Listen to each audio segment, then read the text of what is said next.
Go. Good evening, everybody, and welcome to another Ask Professor Paranormal. It's good to see such a good group here tonight, and I can see everybody. So I'm going to say hello to everybody who said hello already or what's up. It's good to have everybody here. So I am Lloyd Auerbach, of course, for those of you who may not know me, also known as Professor Paranormal, and we do hope you start telling your friends about this. This is a session, of course, to talk a bit about whatever you want to talk about when it comes to the paranormal, parapsychology, and so on.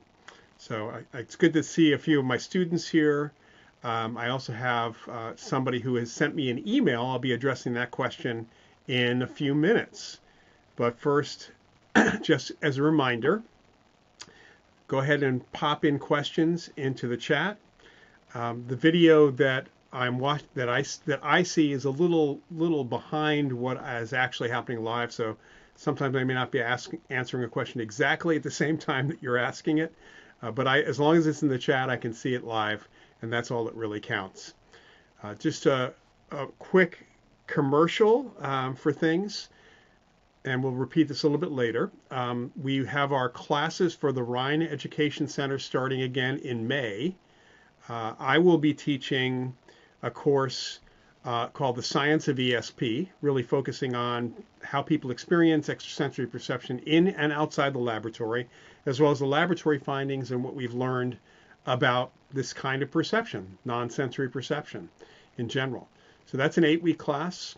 And then I'll also be talking a class, it's a 4-week class, which is called Development of Investigative Techniques, which is kind of the history of ghost hunting methods and methodology and tools.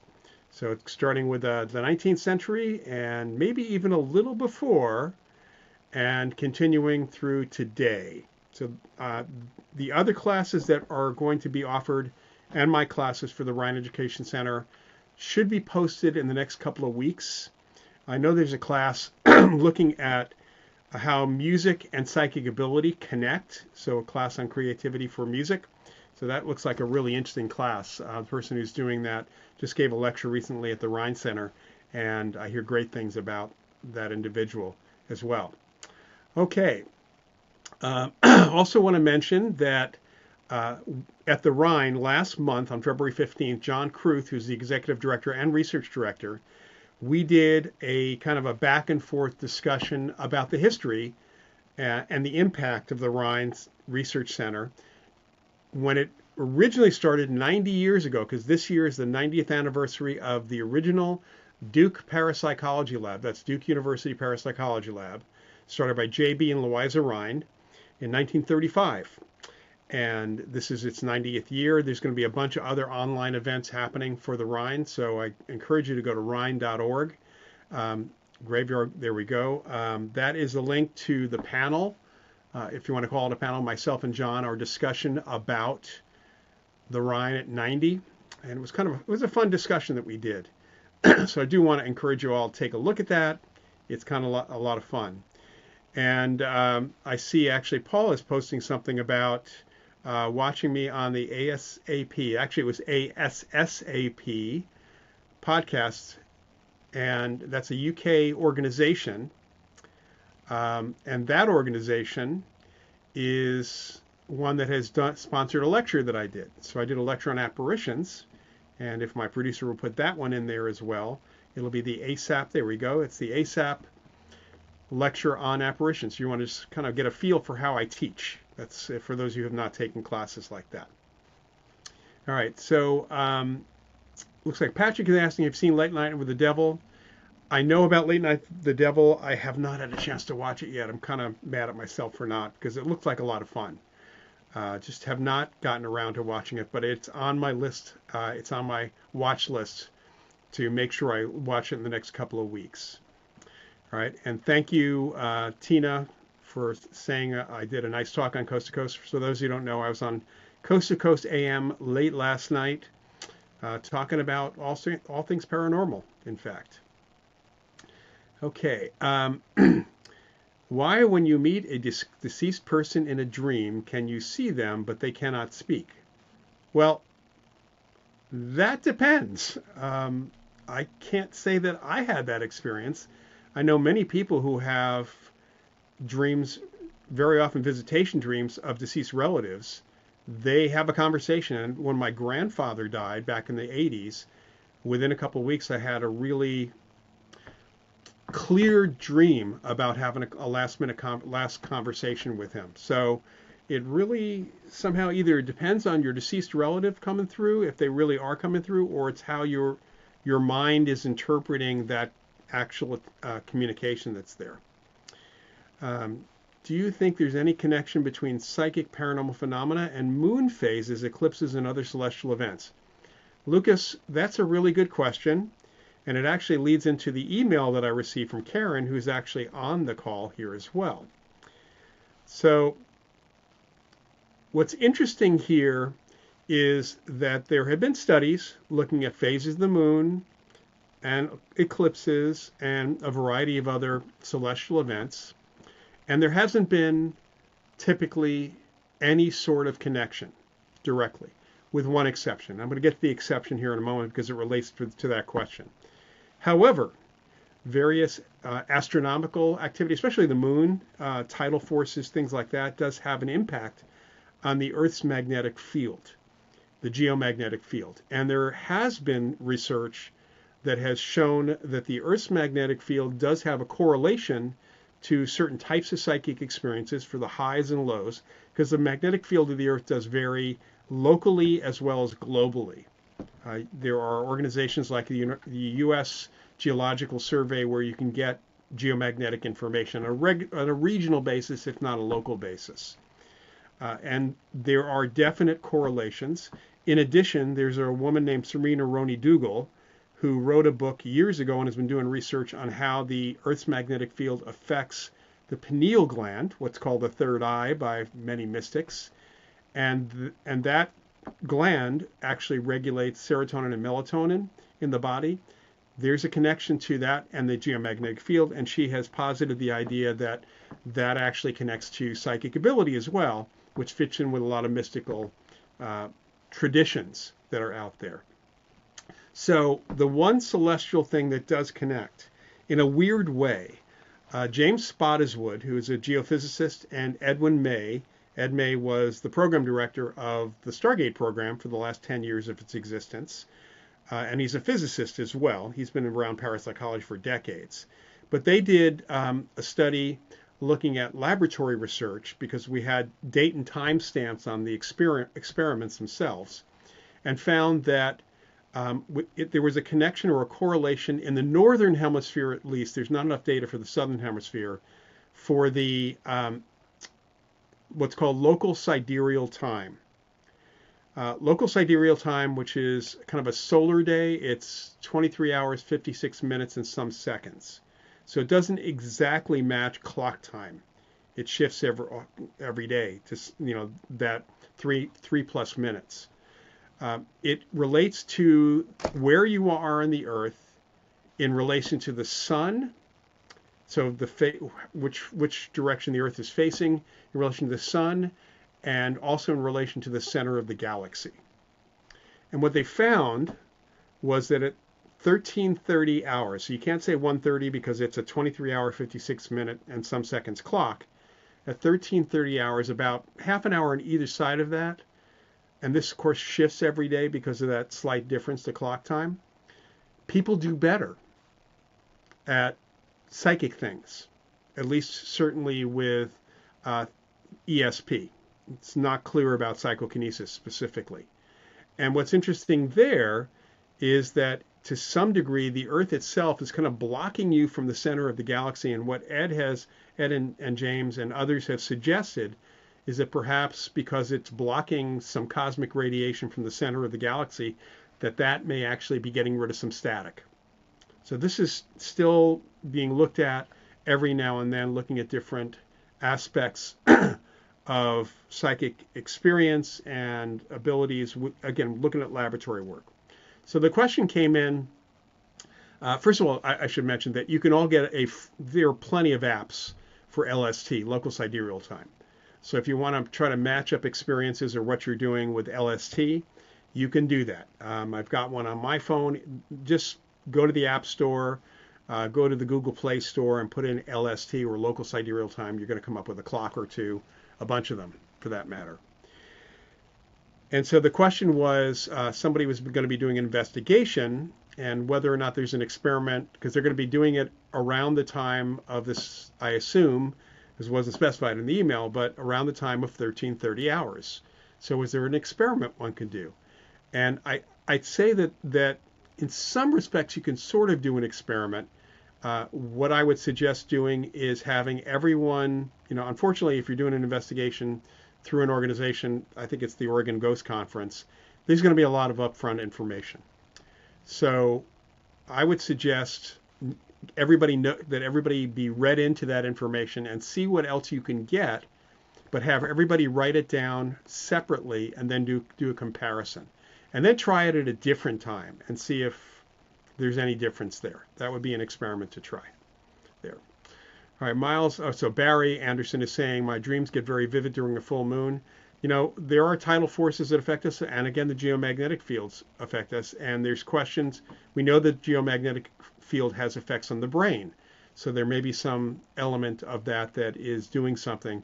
But the one thing I want to say about the full moon is, you know, originally the full moon was connected to lunacy, or somebody who was going crazy at the time of the full moon, that crime would increase during a full moon.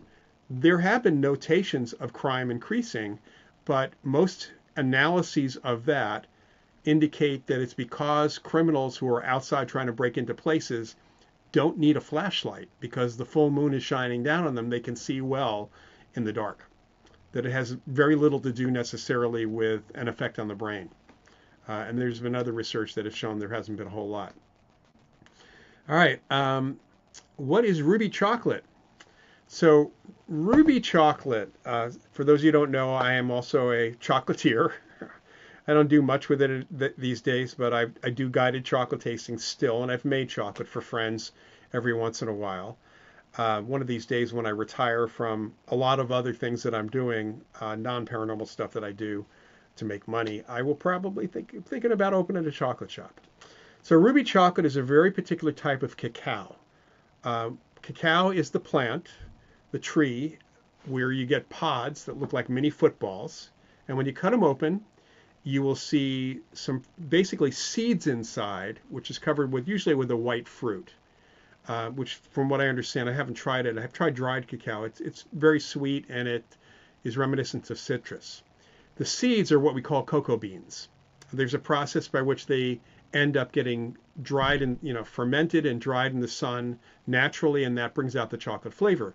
So ruby beans, ruby chocolate comes from beans that have a ruby color or red color to begin with, which is pretty rare. This is a very rare form of cacao. Usually they're white or brown, different colors than that. And Calabo, which is the company that discovered them, has been kind of using the ruby beans, and they make essentially a milk chocolate which has a ruby color because of the bean color. It's got a distinct flavor, but they haven't made any dark chocolate with it, which means that to me, I'm a dark chocolate fan. I'd love to try the beans by themselves, but that's what ruby chocolate is. It is a milk chocolate.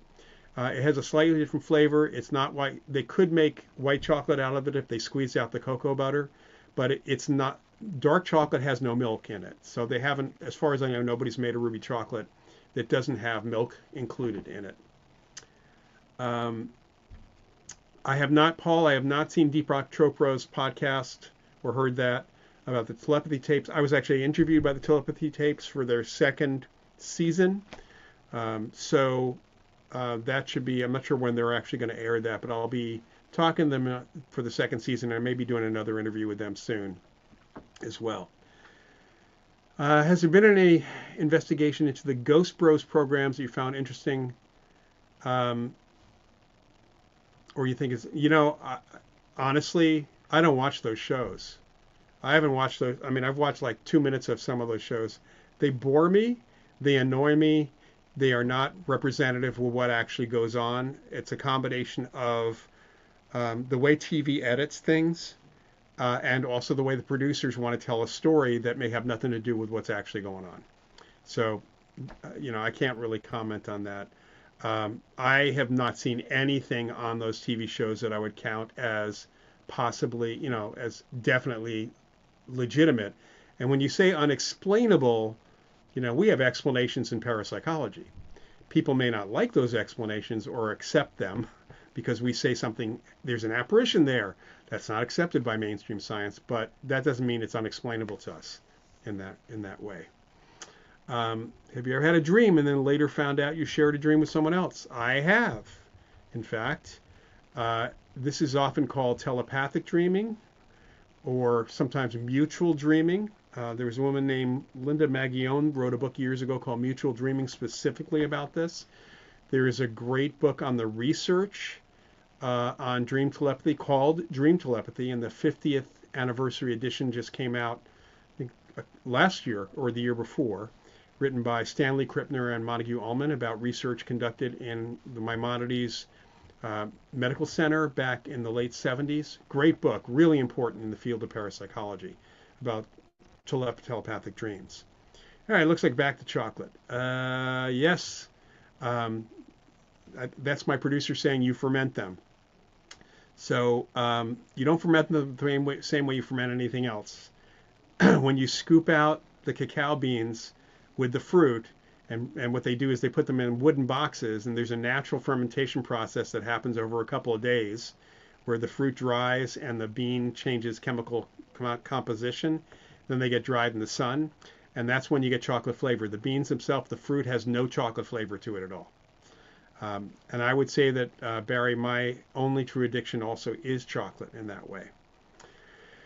Lucas, you need vegan ruby chocolate? Yeah, you got to write to the company and say, hey, how about producing some dark chocolate? I think that the supply of ruby chocolate's not robust enough for them to do dark chocolate, which would require a higher concentration of the cacao itself.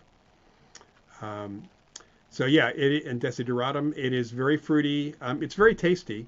I just personally prefer dark chocolate over milk chocolate in general.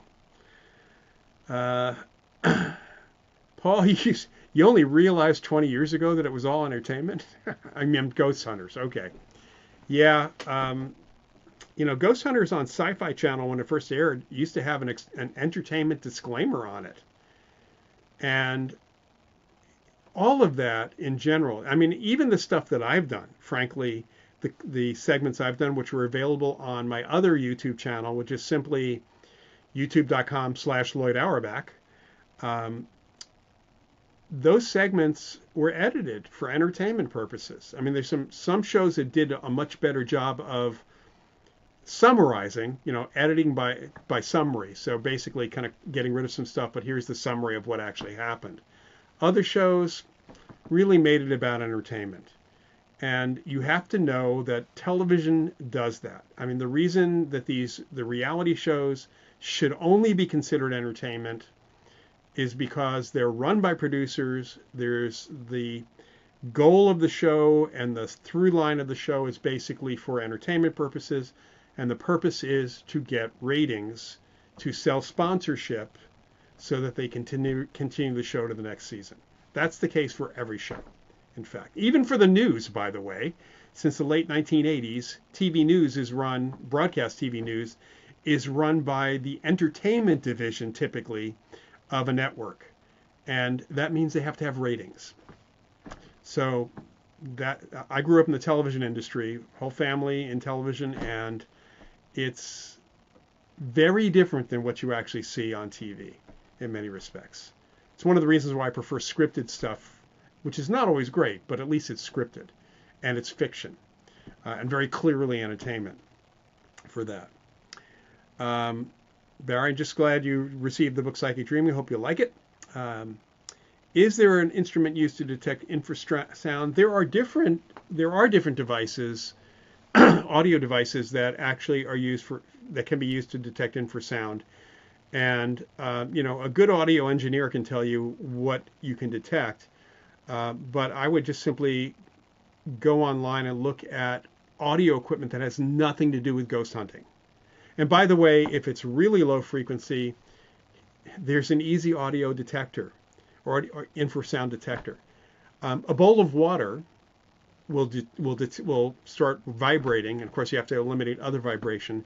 A bowl of Jell-O will vibrate. Our bodies vibrate. Ever wonder what happens about why your body feels like it does when you're at a light, a stoplight, and then another car pulls up and they've got their the bass going, the woofer is going big time, their car is shaking, your car is shaking, and you feel it. For those of you old enough to remember the disco era, there was often, of course, the bass was what we felt. We felt the beat at that time, and there was an element of infrasound in that as well.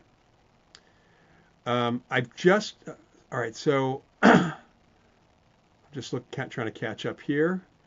I have not seen the movie The Presence, Merry Prankster. I just heard about it. And actually, I just read a review of it yesterday. So it's something it's going to put on my list here as well. I have worked with Chris Fleming. So I've worked with Chris Fleming way, way, way back when he was doing the show Dead Famous. I actually was on a couple of the episodes, spent some time with Chris. And, Chris is a good guy. I actually took him on one of the segments we did for Dead Famous. We were out in Pennsylvania, in Scranton. And I happened to have someone call me about some activity nearby. And so we went out, and he actually worked really well. He got some good information psychically that was verified later on. The EVP stuff, honestly, I don't trust it.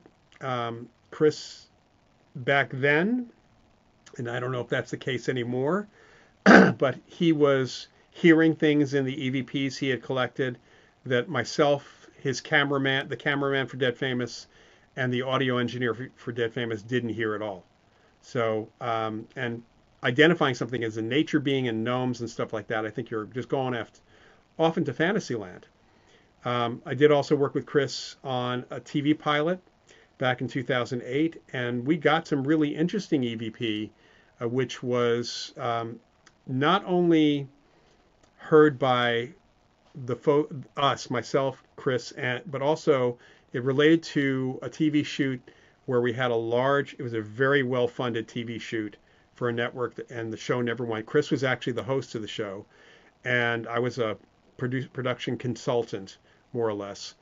But we got a couple clear EVPs, very clear in response to questions Chris had asked. And when they were played back, I was in the production room, which was the garage. We converted that into like a mobile unit, lots of monitors and stuff. We had a large TV crew there as well. And it was really interesting because everybody heard the exact same thing. And everybody reacted when they heard it. And it related directly to Chris's question. So sometimes the EVPs can be really clear, what they call Class A, but it's pretty rare. He did a great job on that show, and it's really a shame that it didn't go any further.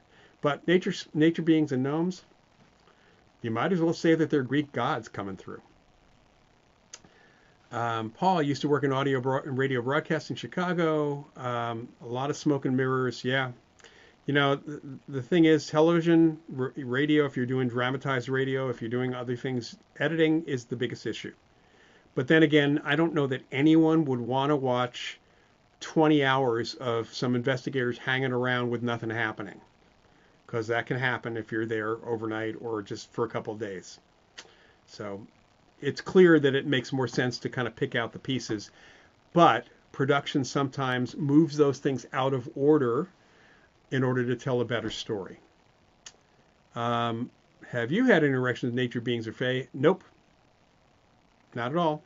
Can't say that I have. Closest I can come to at all with any of this is the idea of thought forms, which in Tibetan tradition might be called, Tibetan Buddhist tradition might be called a tulpa, where an individual or a group puts so much mental energy, psychic energy into something that it sort of creates a self-determining entity.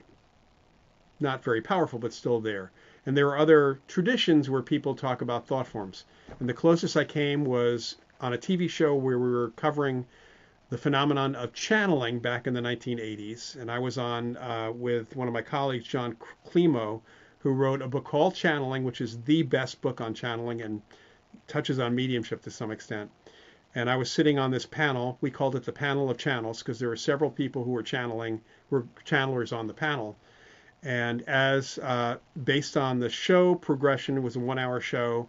And at one point, they all were supposed to go into trance and let their entities come through. And the woman to the left of me was fairly quiet. Her entity that she was channeling, not very loud and boisterous like the other ones. The other ones were like getting attention. So during commercial, because there's still a commercial break, I asked the woman who had told everybody she was channeling Athena. That's all she said. I asked her, "Are you the Greek goddess Athena?"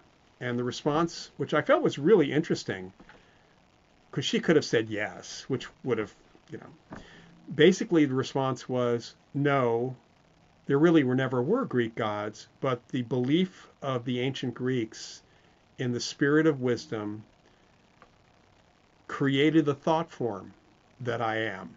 Basically, she claimed she was a thought form that still can come through and give wisdom and other advice and such. Interesting. That's as close as I can say I can. We know so that's Barry Anderson. We know you love Ghostbusters, and who doesn't? But I learned that Dan Aykroyd comes from a family who are involved. Oh yeah, involved in spiritualism. So Aykroyd's grandfather actually was an investigator, did investigations for the Canadian group, Canadian, I guess say chapter or segment of the Society for Psychical Research. He did ghost investigations. Aykroyd's dad, not, in the more modern era, so well after Ghostbusters, wrote a book about ghosts, which is a very, very good book about the history of spiritualism and mediumship and how apparitions and all that stuff come about. I recommend that book. And then Dan Aykroyd's brother Peter has been very interested in doing investigations and actually has conducted a lot of investigations over the years. Somebody I worked with in the 80s ended up working with him on various types of investigations. And Dan himself, I don't believe, did any investigations, but both he and his brother Peter were members of the American Society for Psychical Research in the late 70s and early 80s. In fact, I was working there in the early 1980s, and I was working part-time, unfortunately. And it was unfortunate because I was off one day, I come in the next day, and the folks in the education department told me, you just missed him. I said, what are you talking about? It's like, Dan Aykroyd was here. He spent the whole day with us in the library and interviewing everybody, picking up materials from us. So I was very, very mad about that I missed him. Apparently he was doing research for the script for Ghostbusters at the time. Okay. All right. Anybody? Well, we kind of hit a stopping point, it looks like right now, which is kind of interesting.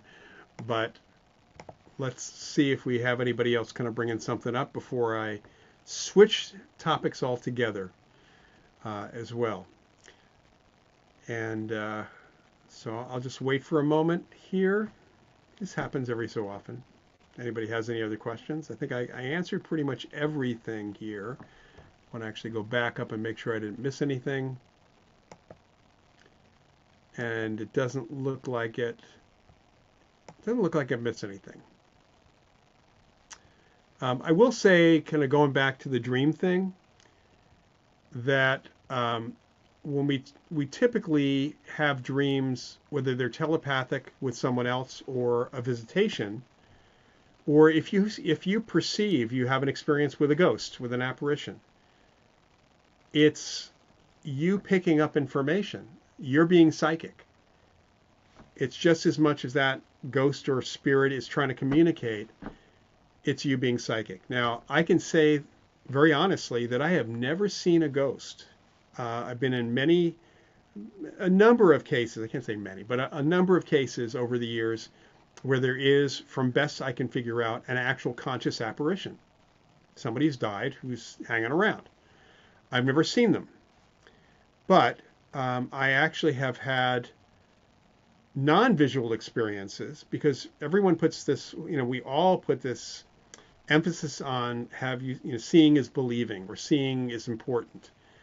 But the fact is that an apparition, a ghost, a conscious entity, or any psychic experience may not be visual.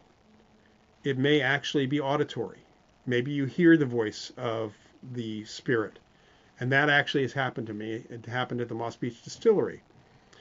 It may be that you smell something that would be connected to that individual who has died. We call that an olfactory apparition because it's coming through the perception of smell, even though it's not really your nose. So you can have that kind of experience. And I've had that kind of experience years and years ago. You also might feel that you're being touched, even though there is pretty good evidence that it's not a physical touch. It's just the idea that you're being touched is being presented to you. Again, that's via telepathy in some respects. So we all process that signal. So you can think of an apparition as a floating, and I'm going to speak to Star Trek right now. So if you have not seen an episode of the original series called Errand of Mercy, you should watch it. I'm going to give a spoiler here to this. It's the Klingons and the Federation are vying for access to dilithium crystals on this one planet, and both groups are there, and there's what seem to be fairly primitive, like Middle Ages type people wearing togas and or tunics and things like that. And they talk back and forth. And it turns out, though, that those backwards people are not so backwards. In fact, they were balls of thought. They're only mental energy, which they convert to at the end.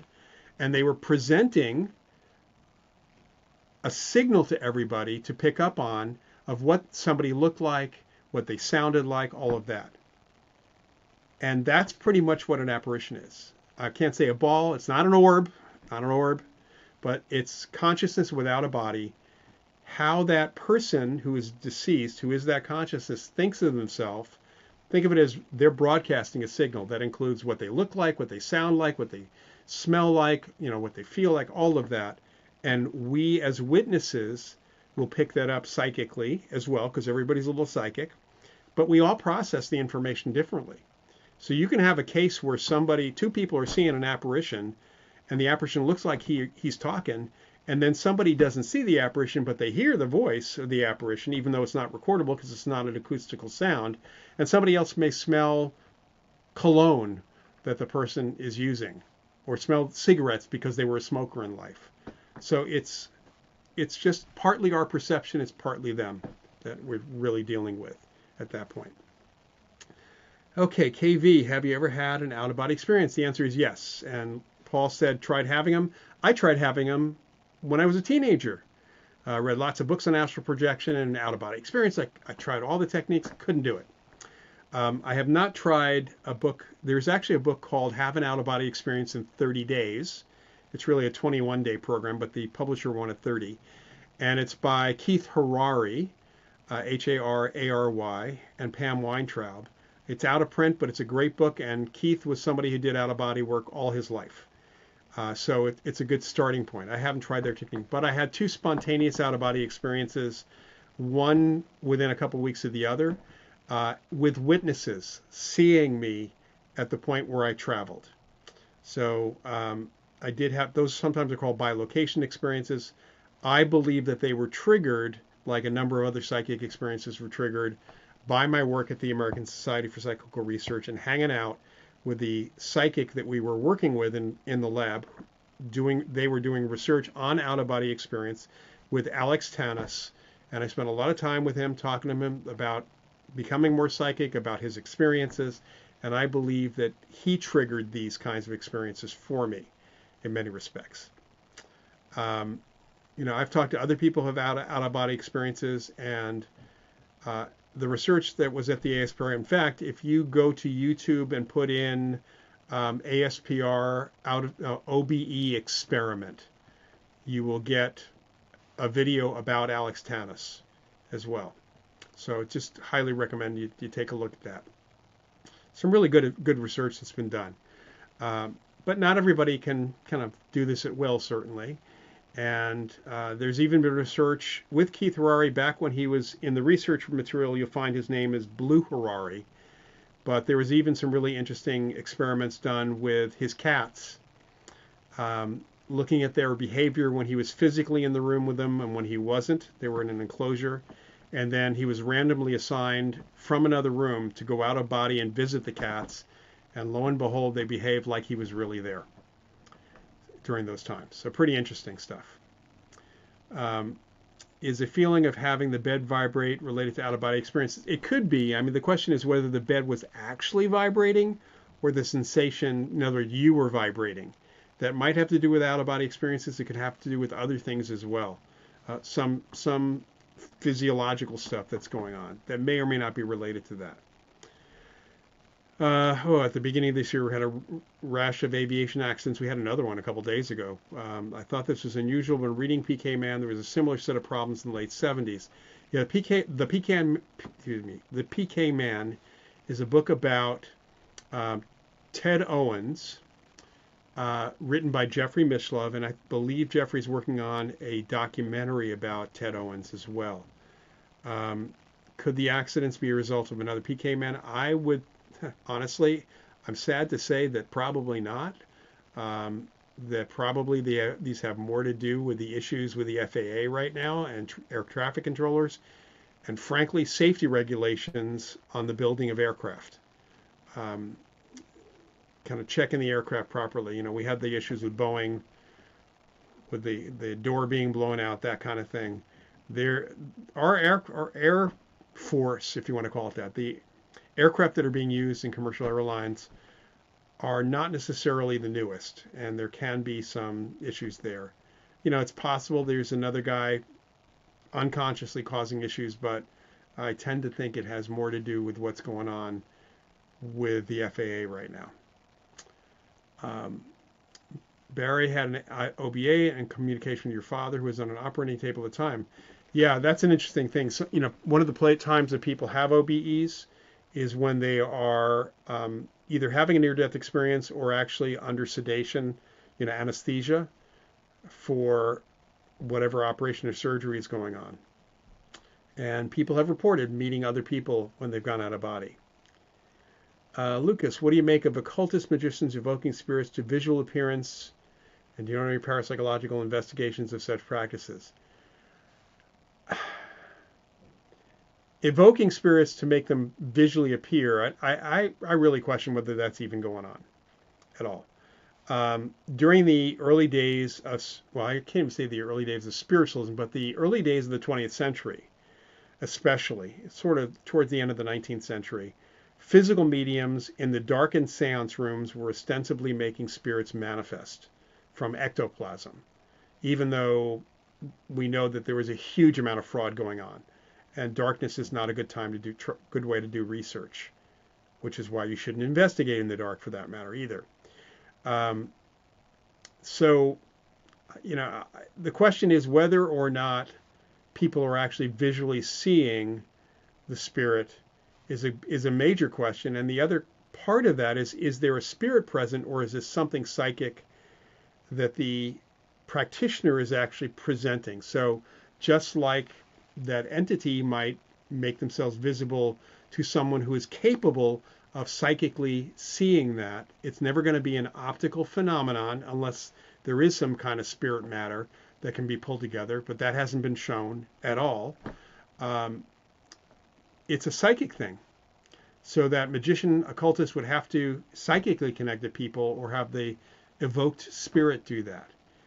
There are a lot of claims of things that go on around the world in different cultures when it comes to magic and the supernatural. That was a study that kind of my specialty in terms of what I focused on in my anthropology studies in my undergraduate. And I've actually taught a course, which I'll be teaching again probably either late this year or early next year, on parapsychology and anthropology, looking at those kinds of things.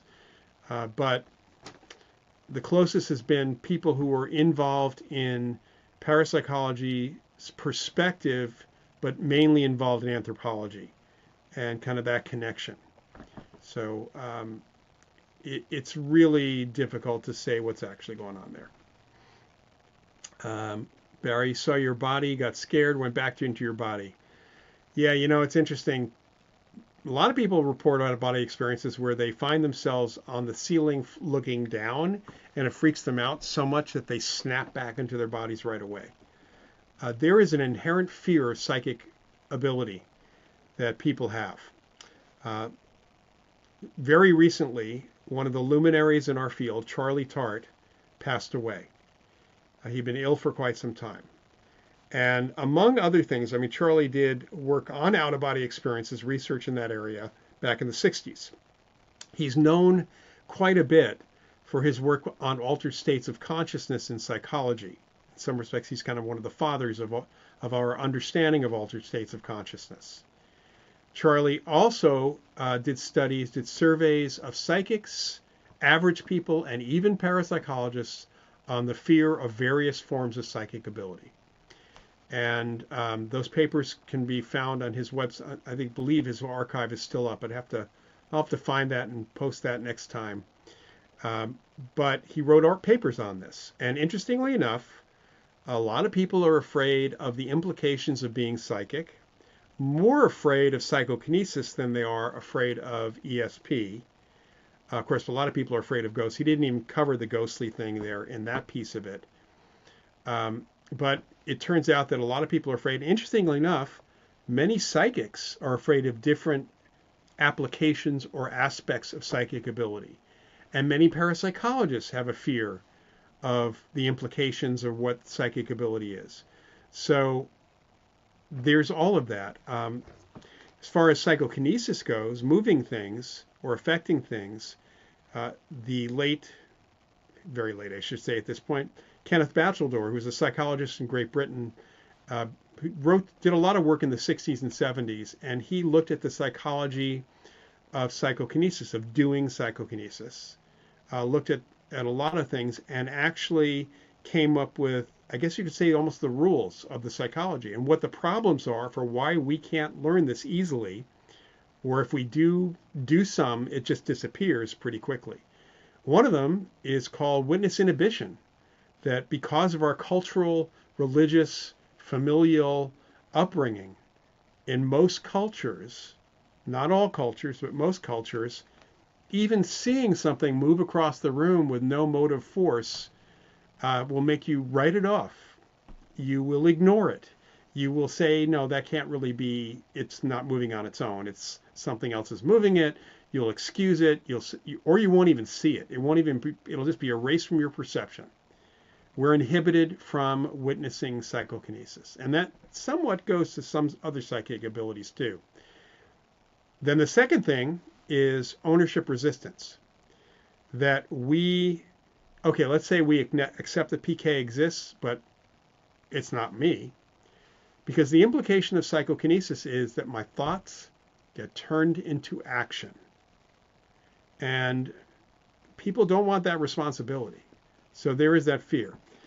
So going back to this whole idea, I worked with a guy named Martin Caden back in the 1990s who could make things move. And Martin was, if you've never heard that name or seen that name, you know his work to some extent. Even if you've never watched it, you know of the $6 Million Man TV show. And that show was based on a book called Cyborg by Martin Caden. He was a science writer, wrote over 200 books, about 100 or so novels. The rest were nonfiction, many of them about space science, many of them about aviation. He was an aviation expert. He consulted with NASA, and he could do psychokinesis. That's what, when I met him, we ended up working a little bit on that. And we ended up doing some workshops on this. He didn't get involved in the spoon bending parties that I've done. That was a different person I worked with back in the 80s, Jack Houck, who was an aerospace engineer who came up with the idea of doing those kinds of things. But what's interesting about doing PK, when we did the workshops, and when I've done workshops getting people to try to move a simple object and getting it to move, every once in a while someone will see this thing move and they'll go like this. And their eyes widen and they can't believe it happened, and they'll try it again and they can't do it. It freaked them out. That's ownership resistance. We don't see that too much in the spoon bending parties because it's pretty easy to second guess yourself and to rationalize what's happening, even though some things that go on are absolutely not strength being put on the spoons and things like that. Well, it's a little PK, but it's done in an atmosphere where people can get past this pretty easily. That's a big problem. We have the most correlated human element to any psychic experience is belief. But that also speaks to human performance in general. If you don't believe you can do it, you probably can't do it. Batchelor's work comes close to sports psychology or just performance psychology. It's the same thing. All right, Barry, have you ever come across a negative, scary apparition? I have not, except in a poltergeist case. We finally determined it was a poltergeist case based on what was going on. This was a case in which back in the early 80s, when we had our graduate parapsychology program at JFK University, it was a woman who was claiming, she was an ex-cop, working in high-tech security, and she was claiming that she was occasionally being attacked by some big, shadowy, bear-like shadow figure. And it would grab her by the throat, sometimes lift her off the ground, and obviously never kill her, but squeeze her throat, and so on. So when she first came into the department to talk to us about this, she brought a coworker, also an ex-cop. She was still working with a gun because the place they were dealing with had high security and had government contracts and all that stuff. So pretty, and everybody working there was either ex-military MP or was former police. So pretty credible in general. She had told us that her coworkers had witnessed an attack on her at her boss's house. Her description of what happened varied from his to some extent because she claimed they saw her levitated off the ground, but no one actually saw that. They saw her sliding against the wall, kind of sliding down the floor. But they did see marks appearing on her throat, and she took off the scarf she was wearing, and she had bruises. Myself and one of my colleagues, Sharon Frankmont, we went to where she was living. That was our next step, which is where a lot of the attacks actually happened. And she was living with her mother. She had been a police officer in San Francisco. She went up, she got divorced. Her husband still lived in the Bay Area with their son. She moved up to Alaska, where she was a police officer for 10 years. Came back down to the Bay Area and got this job in high-tech security, but she had only been around for 6 months, so she hadn't gotten her own place yet. So she's living in this one-bedroom apartment with her mom in Daly City, which is south of San Francisco. Okay, so we're talking to her, and a couple of things were really interesting when we moved in. We walked in the house. Number one, she told us about other psychic experiences, which were really precognitive, that caused her to be even more stressed out because it was about a neighbor's son and that he was going to die in the surf because they were actually right kind of looking over the ocean. And she tried to tell the neighbor to be careful with her son. The neighbor got really freaked out and wouldn't talk to her again. And then the kid died in riptide. And so very precognitive. But there were also a lot of books and tabloids around psychic stuff. So that was a little concern of ours that maybe she was working herself up to something. Well, while we're there, talking to the mother and talking to her, she has an attack. She's in the kitchen. I can fully see her in the kitchen getting a glass of water. The mother and Sharon have their backs to her, to the kitchen, and are facing me. And at one point, the woman turns around, looks over, like goes down to the hall, looks back at the front door. She's acting a little hinky, like she's seeing or experiencing something. And then she turns around, puts her hands up like this, and screams and starts falling to the ground. Now, I got to tell you, I've seen enough movies that as soon as she was doing the look down the hall and acting that way, I knew something was about to happen. And in my head, I could hear that spooky music starting. So I was already out of my chair when she was about starting to fall down to the ground. And I caught her before she hit the ground. Sharon comes running over. And the woman's throat bulges out like a bullfrog's. And then there are 4 finger depressions on one side and 1 on the other. And she's squeaking out, "Get it off me, get it off me."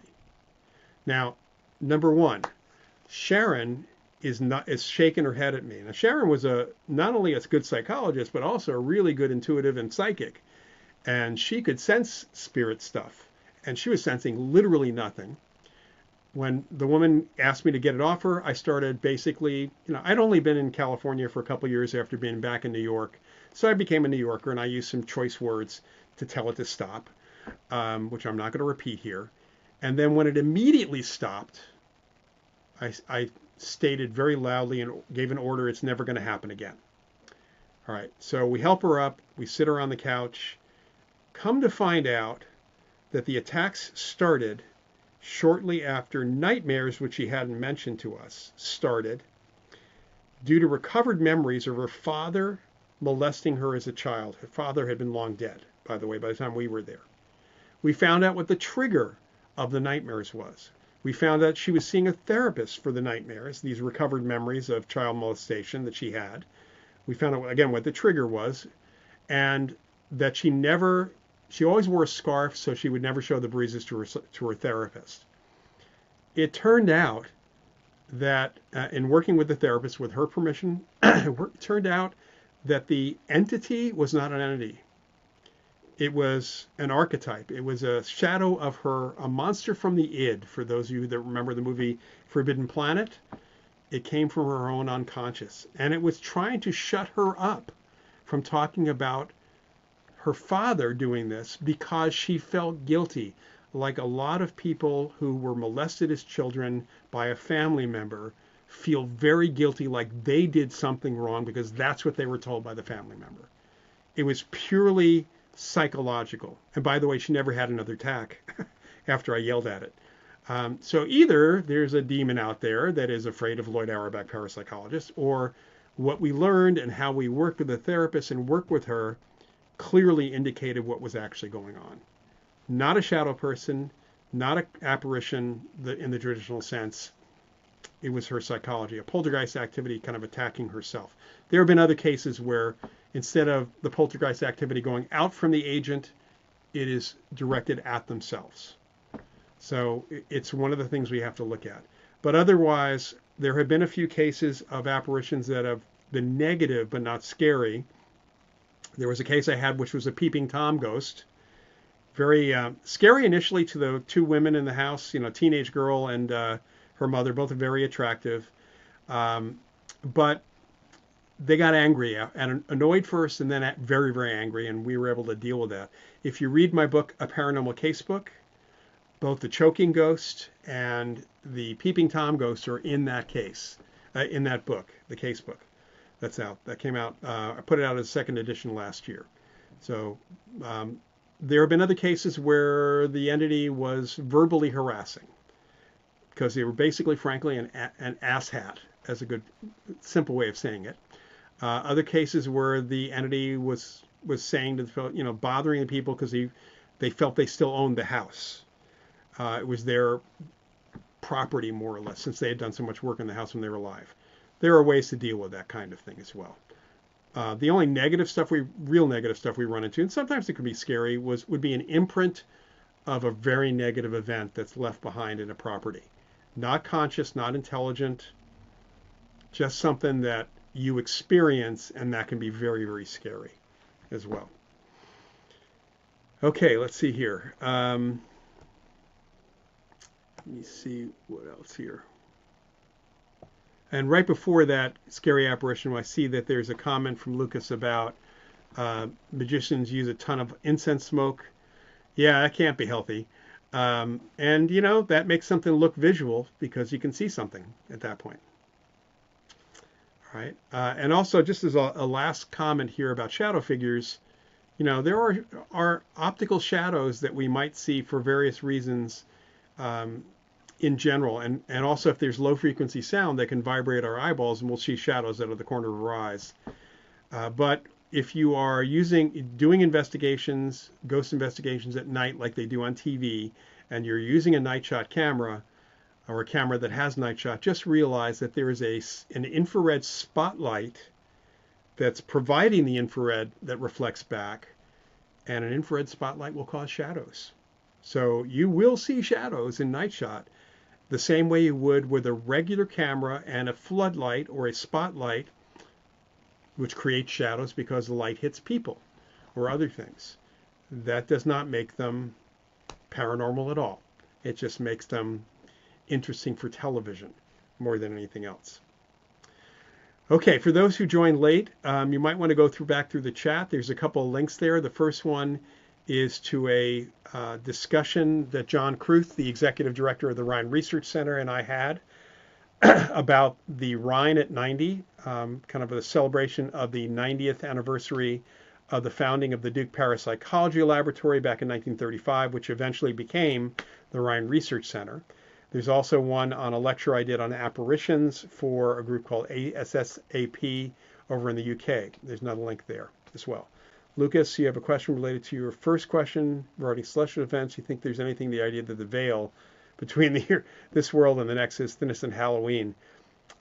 There's no veil. there's, mediums can contact people on the other side almost any time, but there are cultures that have different different holidays or periods that they seem to think connects to the ability of apparitions or ghosts to speak to normal people, not necessarily to mediums, to psychics and things like that. The only thing I could say here is that if you have a holiday like Halloween or All Hallows Eve or Day of the Dead or something like that, we put the intention of communicating. This is a time where we believe we can communicate with spirits or contact spirits. That belief can open the door for you to perceive things that you otherwise wouldn't perceive. So it could have that element, but it's not about a veil at all in that sense. All right, so we are down to the wire now. We're down to just a couple of minutes left. Thank you, Paul. It was another great session. Really good questions here. Again, a mention of the Rhine Research Center, just Rhine, RHINE.org. And if you are interested in our classes, they are reasonably priced. We get a lot of information. You can always go back to them years later, too. And that's the Rhine Education Center, but you'll see a link on the Rhine site for that. But definitely get on the mailing list for the Rhine Center. Again, rhine.org, RHINE.org, because there's a lot of great events. There'll be a few in-person events in Durham, North Carolina, where the Rhine exists. But there's going to be a lot of online events that the Rhine is doing this year because it is the anniversary year of the Duke Parapsychology Laboratory and the work that J.B. and Louisa Rhine did that is the base of so much of what our understanding is, and really kind of the start of real scientific research into psychic things. For those of you who are interested in a kind of a summary of some of that stuff, the course I'm teaching starting in May is called The Science of ESP, and it'll cover a lot of that. All right. It's Mitch Horowitz, not Adam Horowitz. Mitch Horowitz has a presentation for the Rhine coming up, and he's a really great speaker. In fact, we have a lot of good speakers really lined up, really great speakers lined up. I am president of the board of directors, not involved in the day-to-day stuff. John Kruth is, but I'm really always happy to hear about everything that John has lined up for upcoming events. And if anybody's in the Durham area, just know that you can visit the Rhine. Just call them first, make sure they know you're coming, and use the library, get a tour of the place. The Rhine Center is always open to visitors. It's an educational and research organization and absolutely always set up for that. So with that, just encourage everybody to, if you're interested in a couple of those stories I told and you want to read more about them, pick up a copy of my Paranormal Casebook. This is my unabashed plug for the second edition of this book. I'm going to be working on a second volume later this year as well. It'll be, volume 2 of a Paranormal Casebook with some of my other good cases in there. And I hope to see you all here next time in 2 weeks on the 30th of March. Have a great couple of weeks. Take care. Thanks very much.